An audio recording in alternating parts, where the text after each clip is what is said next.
Hello, my friends, and welcome back into another edition of Prime Sports World.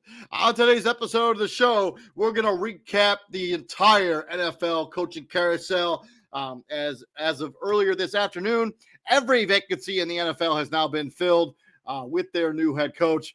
Thank you very much for joining us. If you like what we're doing here at Prime Sports World, please like, share, and subscribe to the podcast. As we are live on Facebook, we're live on YouTube, and we're on the live on the Huddle Sports Network, which you can find on your Roku-enabled devices.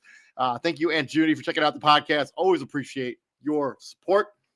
7 teams went into this coaching carousel, and 7 teams came out of it with brand new head coaches. We're going to talk about each of those jobs and what we think about the hire of each of those particular candidates who got those jobs. The coaching jobs that were open, by the way: Jets, Saints, Cowboys, Raiders, Chicago Bears, Jacksonville Jaguars, and the New England Patriots.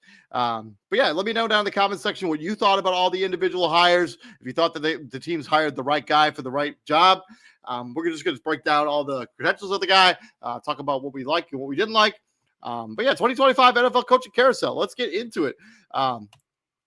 Let's start first with the first carousel, with the first stop on the carousel, as we had former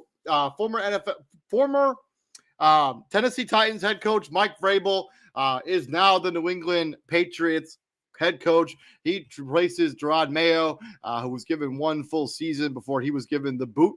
Mike Vrabel was a very successful coach when he was in Tennessee. He took that team to the AFC title game. Game they ended up losing. I think they lost to the Kansas City Chiefs on the route to Patrick Mahomes and his first Super Bowl. But as a head coach, I mean, he's been a really successful head coach. He was a really successful player.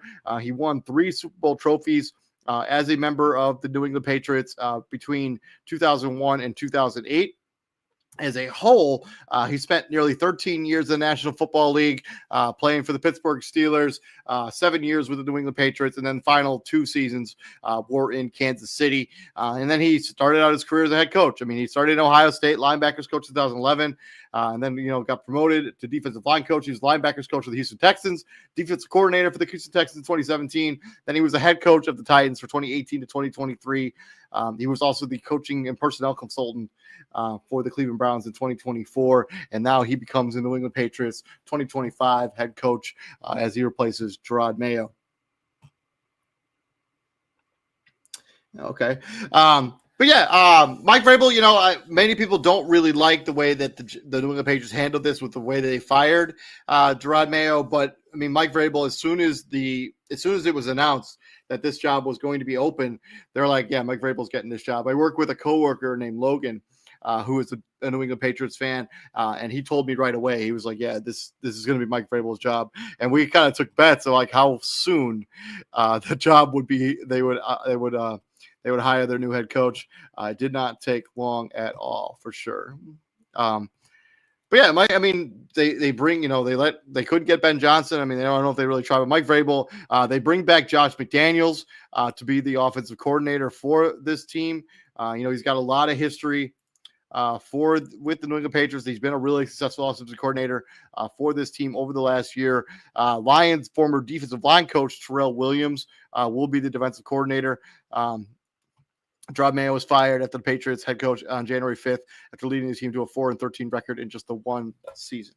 And then the second domino to fall kind of happened on the same day, around the same time. But let's talk first about the New York Jets and Aaron Glenn. Obviously, they fired Robert Saleh mid-season as he was let go as one of the, just one of the moves that the New York Jets tried to do to try to salvage their season. He was hired on January 22nd. They also brought in a brand new GM. I'm not sure who the GM is for the Jets yet. It was also announced earlier this week, or it might have been actually on the Super Bowl, that the Jets plan on moving on from Aaron Rodgers. And so they will be in the market for a quarterback. And this is kind of one of those full circle moments, right? Aaron Glenn was one of the top candidates in this particular coaching site carousel.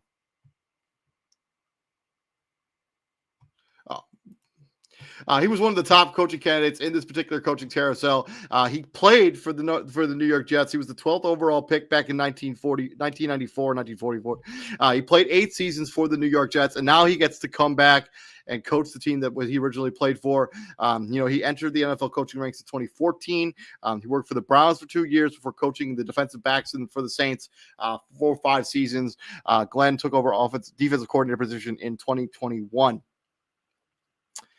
Although the Lions often struggled on defense, their talent on the solid ball was questionable for most of his run, but he had a very strong defense over the final 2 seasons, with the defensive finishing in the top 10. And then Tanner Engerstrand is offensive coordinator. Steve Wilks, former coach of the Arizona Cardinals, will come in as the defensive coordinator for this team. Aaron Glenn is just a good, tough-nosed coach. Like, he's not going to take any crap off anybody on this roster. He's a still young coach. 52 years old. In terms of head coaching candidates, that's pretty young. He played a long NFL career, dating basically 14 seasons. He's a champion. He was a Pro Bowl player from 97, 98, 2002.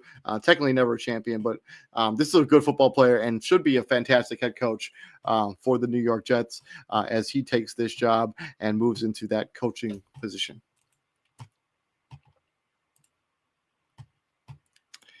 From there, we got swinging into our team, the Chicago Bears. They landed the biggest fish on the market, this particular coaching carousel, with Ben Johnson, ended up becoming the head coach of the Chicago Bears. They're going to pay him a lot of money to be the head coach of this football team. They basically $13 million for Ben Johnson as he takes over after Matt Eberflus was fired, after he was 14-32 in 2 full seasons and a part of a third as the head coach of this team. He was hired on January 20th, actually. So he was actually 1 day before his former coordinator, 2 days actually. Ben Johnson is one of those offensive innovators. Like, we'll see what he looks like under, being the head coach now. He's got to have a lot more responsibilities now. He brought in some really strong coordinators. I mean, Dennis Allen has always been an extremely strong defensive coordinator. Not a great head coach, as we saw the New Orleans Saints went through over the last couple seasons, but as a defensive coordinator, a fantastic defensive coordinator, one of the better ones in the business. And he also, for a guy who doesn't have any coaching experience in Ben Johnson, you bring in Dennis Allen, who coached the Raiders, with, whatever that tenure was. And then he was the head coach of the New Orleans Saints, also that tenure, not great. But still, that brings in that experience to be the coach of the defense, and has a little bit of experience being a head coach that can rub off on Ben Johnson. Declan Doyle is a very, very young offensive coordinator. He's really one of those kind of offensive coordinator only in name alone. As Ben Johnson, I imagine, will call a majority of the plays for this offense. But Declan Doyle was the former tight ends coach, I do believe, for the Denver Broncos, which I do think is an interesting hire. I just didn't think Denver had a strong tight ends room. Adam Troutman is the only guy I can really remember. Like, they just didn't have a difference maker on that side of the ball when it came to the tight end position. So it's interesting to see that he's going to be the offensive coordinator now. There's some real weapons here as we talk about this in Chicago, right? Like, if Caleb Williams coming into his second season, hopefully with better coaching, he should be able to develop a little bit more than he did in his first season. DJ Moore and Roma Dunze at wide receiver is as good as it gets when it comes to 1-2 punch. Keenan Allen probably not back on this team next season. This defense should still be fantastic. The major question mark is, can we shore up this offensive line in just 1 season? They're going to have some draft capital. We'll eventually get into a Chicago Bears offseason preview episode of a podcast for Prime Sports World here in just a couple weeks, really. So just look out for that content as we, get through this season here. To the Jacksonville Jaguars and Duval. Everybody's talking about William Cohen and his introductory press conference where he had just that awkward moment with the Duval. But he had 1 season as the offensive coordinator there in Tampa Bay, and he ends up becoming Baker Mayfield the last 2 seasons. His offensive coordinators have gone on to get head coaching jobs. What is his name? I'm gonna have to look that up. Hold on. But awkward intro aside, who is the coach of the Panthers? Dave Canellis. Dave Canellis. He's the head coach of the Carolina Panthers now.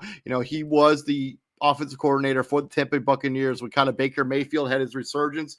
Liam Cohen goes into that same role, same offense, even with losing Chris Godwin for majority of the season, losing Mike Evans for a spell, and the way he developed that running game, and the way he developed Baker Mayfield, just a kudos job to Liam Cohen to go into a job. And now he becomes the head coach of the Jacksonville Jaguars.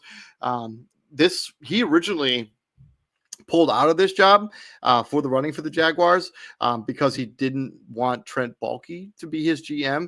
And once the Jacksonville Jaguars and Shad Khan, or is it Tony Khan? Yeah, Shad Khan, I think is his first. It's Tony Khan's his son that runs AEW. But Jacksonville fired Trent Baalke, and then Cohen reconsidered his decision not to take that job. And so basically, he one of the interesting coaching sagas you've ever seen. He ends up taking the job in Jacksonville. You hope that like he can have a similar impact on Trevor Lawrence the way that he did on Baker Mayfield. I mean, Trevor Lawrence has all the talent in the world, but he just hasn't been able to put it together yet. Grant Udinsky is going to be his offensive coordinator, and Anthony Caponelli as his defensive coordinator. Obviously, Doug Peterson was fired as the Jacksonville Jaguars head coach on January 6th on Black Monday after leading team to 22-29 in 3 seasons. What started out as a really promising coaching tenure for Doug Peterson, with making the playoffs in his first season and then being basically one of the most disappointing teams in the NFL for the next 2. So Liam Cohen, as long as he can turn around, it's all about Trevor Lawrence. I mean, they're paying Trevor Lawrence to be a top 5-ish quarterback in the NFL. He has not remotely played like that. If TJ were on the show with me right now, he would be like, like sunshine, hasn't really been sunshine since he got into the National Football League. So it's going to be one of those things they need to get more out of Trevor Lawrence, and they need him to be like he'd really step up at the quarterback position. To Las Vegas, where they bring in former Super Bowl champion, former national champion, Pete Carroll, to the fit mold, to be a kind of a culture changer there. Be a culture changer there for the Las Vegas Raiders. I mean, he's got an extensive history of being a head coach in both the NFL and in the NCAA. He becomes once again the oldest coach in the NFL as he is 73 years old. But I mean, he's got 2 national titles, and he won that Super Bowl with Seattle, and he came really close if they just give the ball to Marshawn Lynch to win in that second Super Bowl. But his head coaching career, I mean, he's 97-19 in college for his career, and he's 181, 131, and 1 in the National Football League. So say whatever you want about Pete Carroll and his tenure potentially in the National Football League or in college, especially the way the Seattle Seahawks tenure ended. With some, friction between, him and Russell Wilson and the front office there. Pete Carroll is an absolute winner no matter how you slice it. And he brings in some interesting guys to be his offensive coordinator. Like he brings in Chip Kelly to run his offense. I mean, Chip Kelly left Ohio State to take this job, I believe, right? Ohio State. When he turns 74 in September, he'll be the oldest coach in NFL history. He'll be 19 seasons as a NFL head coach. He had that tenure with the Jets or the Patriots early on in his coaching career. But yeah, he won the Super Bowl in 2013. He won 2 NFC championships game.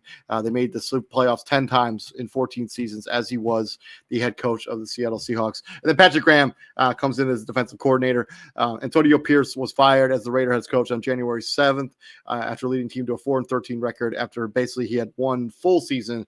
He did take over in an interim basis after Josh McDaniels was fired there in Las Vegas after his tumultuous tenure there. But Pete Carroll going to be the next head coach of the Las Vegas Raiders.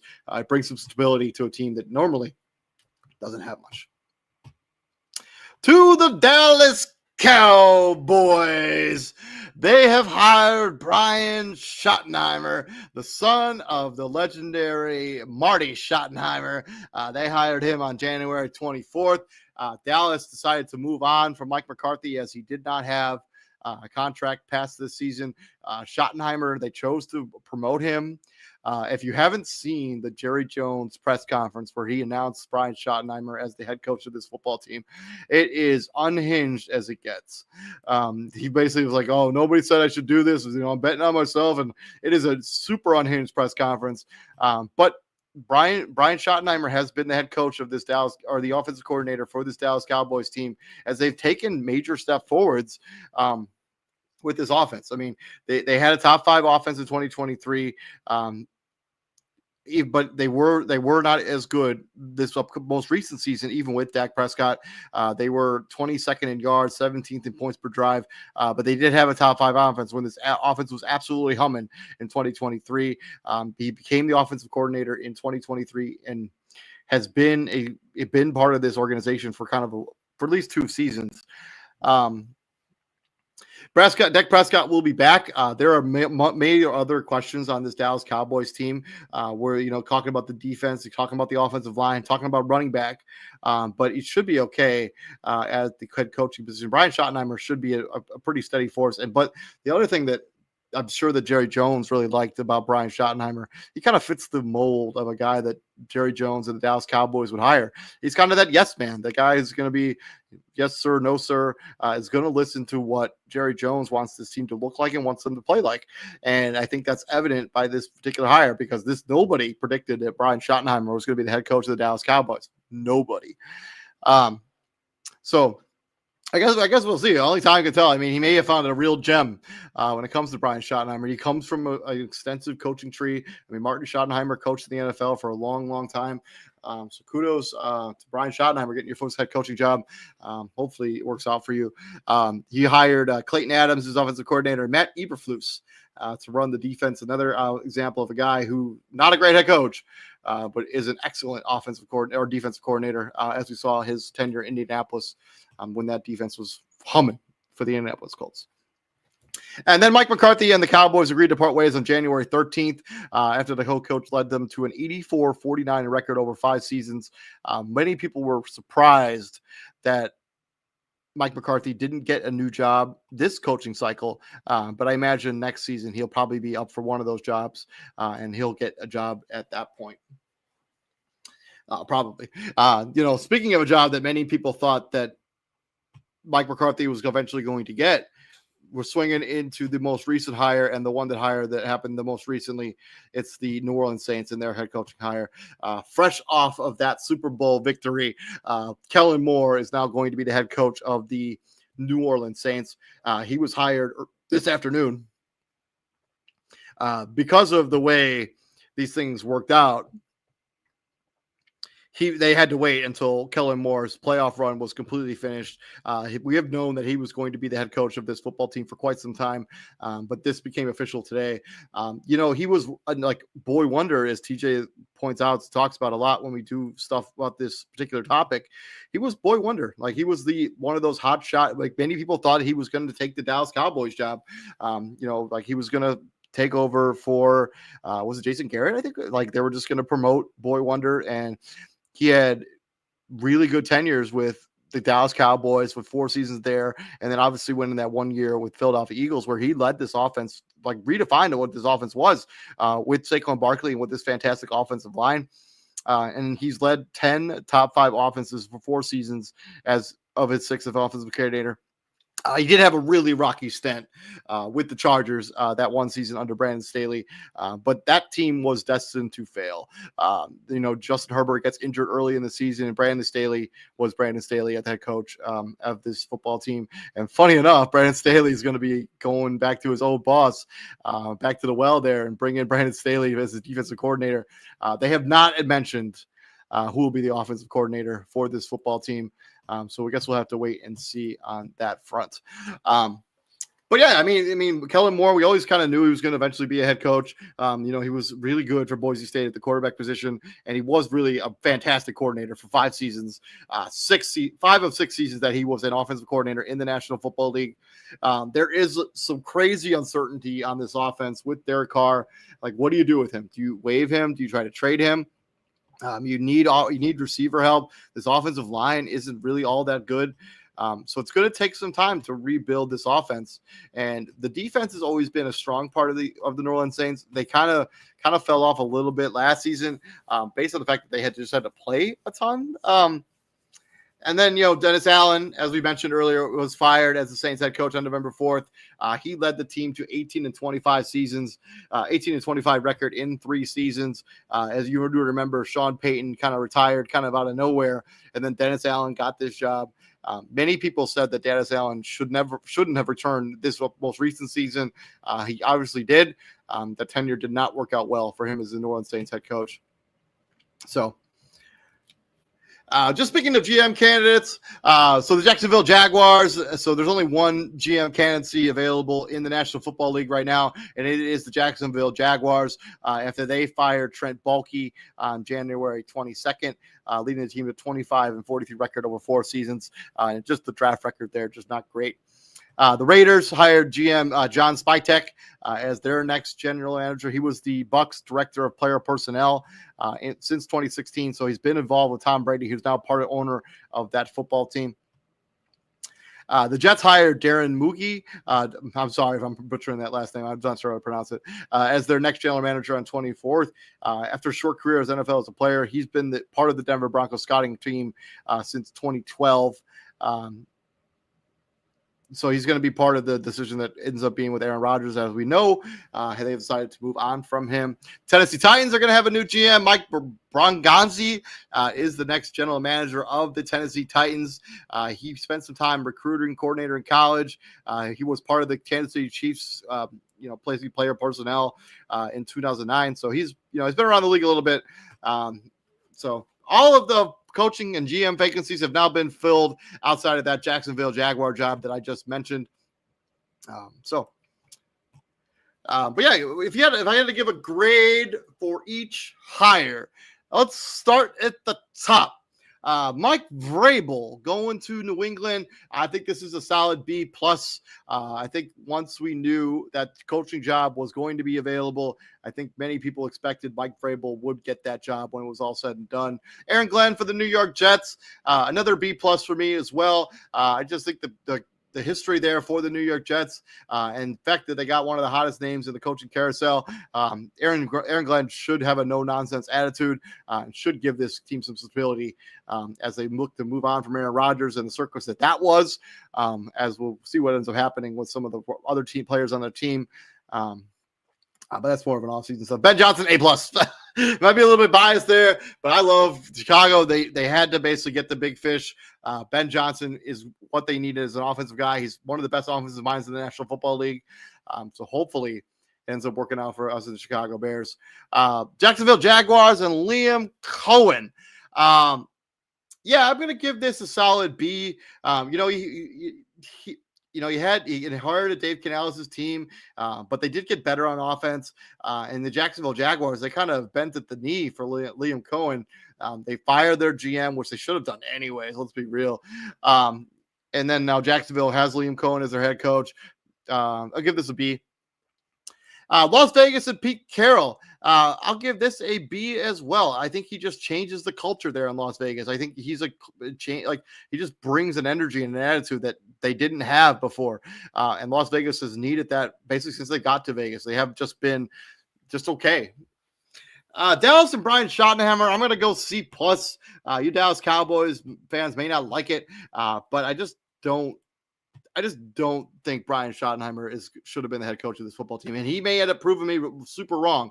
I spent a lot of my life being real wrong. But I think there's a chance here that he's way over his head. And he may not end up working out. So, I'm sorry, hold a second.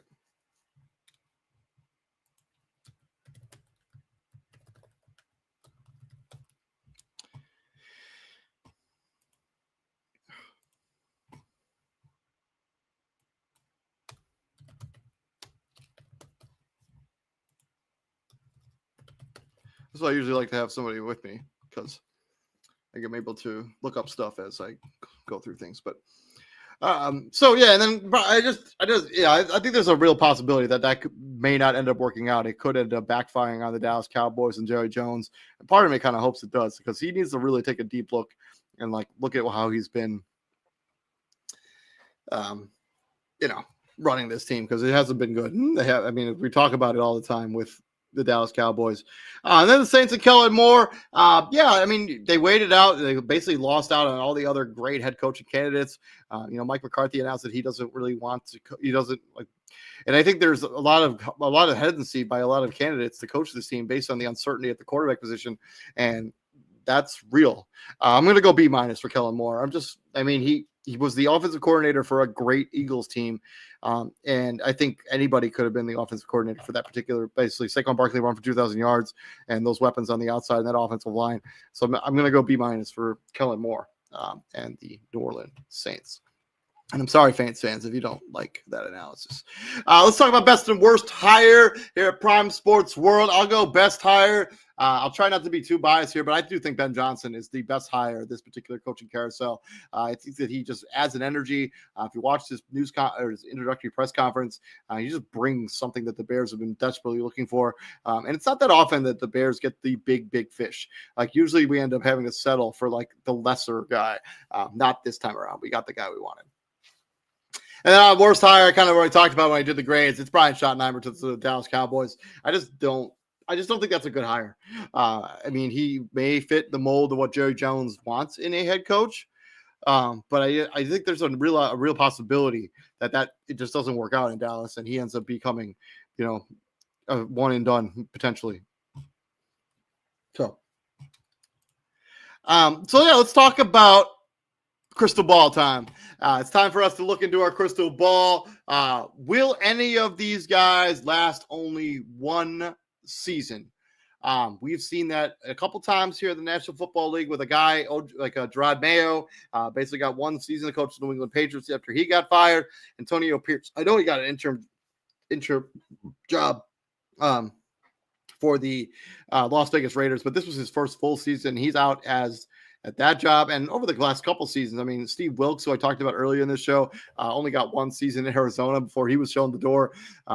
Lovie Smith there in the last two coaches in a row, actually, for the Houston Texans, and Lovie Smith. And then I don't remember the guy they hired after that, who was the special teams coach for the Baltimore Ravens.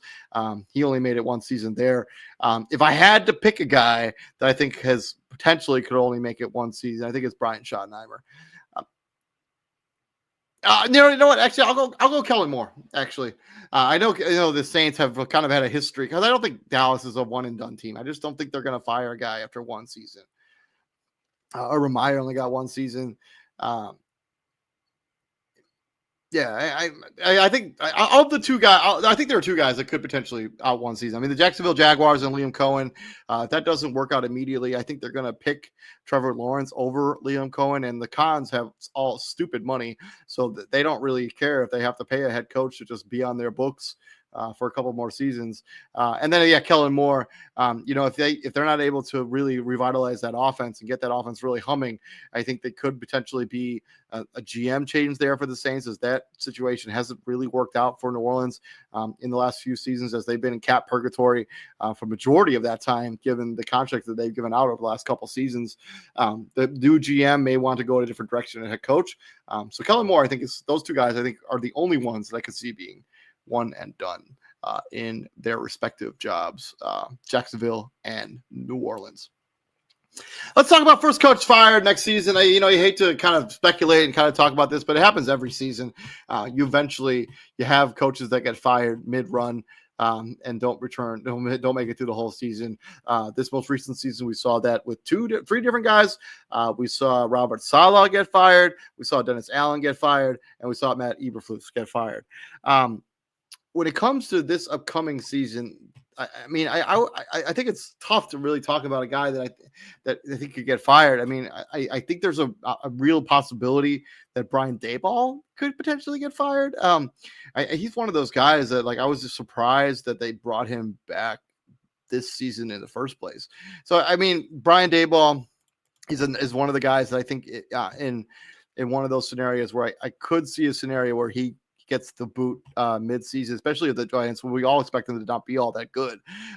We could see a scenario where they get off to a slow start and they move on from Brian McDermott. Or Matt McDermott. Yeah, Matt McDermott. Man, I got all my head coaches screwed up here. I'm sorry. Brian Daboll. Sorry, Brian Daboll. And then other guys, I think that could potentially, I mean, if Miami gets off to a rough start, I think the jury's out there on Mike McDaniel. I think there's been some buzz about his ability to coach in games where that really matters for the Miami Dolphins. He's probably maybe just a better coordinator than he is a head coach at this point in the NFL.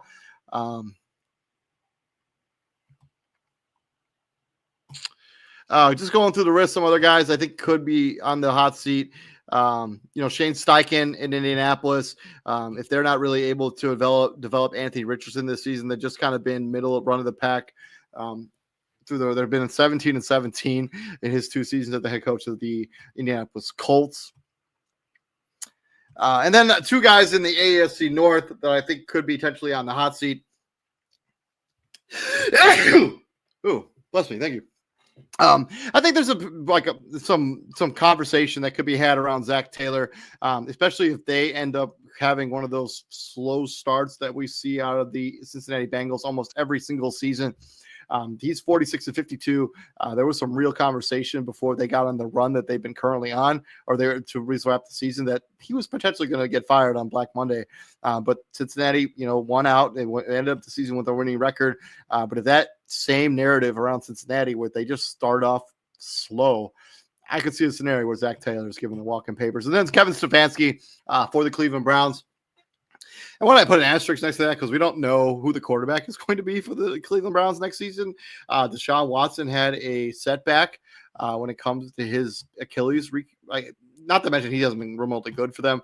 But the 40-44, really rough season last year. A lot of conversation about potentially him getting fired, as it was on Black Monday as well. Myles Garrett would like to be playing somewhere else. So I think there's a scenario where Kevin Stefanski, if that season doesn't start out quite good, he does have a little bit of a caveat that he'd be like, hey, I don't have a quarterback right now.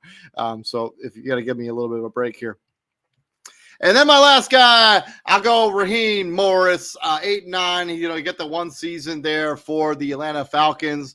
But I think if Michael Penix doesn't really hit the ground running for the Atlanta Falcons, especially if they move on from Kirk Cousins, I think they may look to make a change there at the head coach, which would be super unjustified, but it could happen there in the Atlanta Falcons as they look to continue to compete. Like, they want to be a team that's competing. Their roster is awfully expensive. So I guess we shall see. But yeah, thank you very much for joining me. My name is David Huffman. This has been the 2025 NFL Coaching Carousel, as we have done a recap of the entire carousel, and as it's spun its way through the season. We do this every single year where we talk about the NFL Coaching Carousel. So continue checking us out here at Prime Sports World. Please like, share, and subscribe to the podcast. I'm your host, David On Point Huffman. And yeah, we bring the heat here at Prime Sports World. We also yeet here at Prime Sports World. As Jey Uso continues to be the guy who won 2025 Royal Rumble in Indianapolis. Thank you very much for joining us. Please like, share, and subscribe to the podcast as we bring you guys daily content. So if you like what we're doing here at Prime Sports World, continue checking us out. We appreciate all the support, especially we got the support we got on the NBA trade deadline show. We did it like last week. 2.3 thousand people checked out that show. So we appreciate all the fan support and people who just like what we do here at Prime Sports World. It means a lot to us. And now for a quick message from our sponsor here at the Huddle Sports Network. We are very much appreciated that they've added us to their rotation. We're very appreciative. So here's a quick message from the Huddle Sports Network. You can find that on your Roku devices. Y'all have a good night and stay safe out there. Peace out. Welcome to the Huddle Sports Network, where we're breaking boundaries and redefining podcasting. Broadcasting live on 6 different platforms, we're bringing you the latest in sports like never before. Imagine tuning into real-time discussions, expert analyses, and fan interactions all at your fingertips. Each platform offers a unique experience, whether you're on YouTube, Facebook, or Twitch. We're not just sharing stories, we're creating a community of passionate sports enthusiasts. Join us as we dive deep into the evolution of podcasting, where every episode is a chance to engage, debate, and celebrate the world of sports. This is where your voice matters and the game never stops. Welcome to the Huddle Sports Network, where we're breaking boundaries and redefining podcasting. Broadcasting live on 6 different platforms, we're bringing you the latest in sports like never before, where sports passion meets podcasting brilliance. I'm Mike, the Bear fan, and alongside Bill, the Packer fan, and our buddy Ken Catalone, we're bringing you an incredible lineup of 38 diverse podcasters.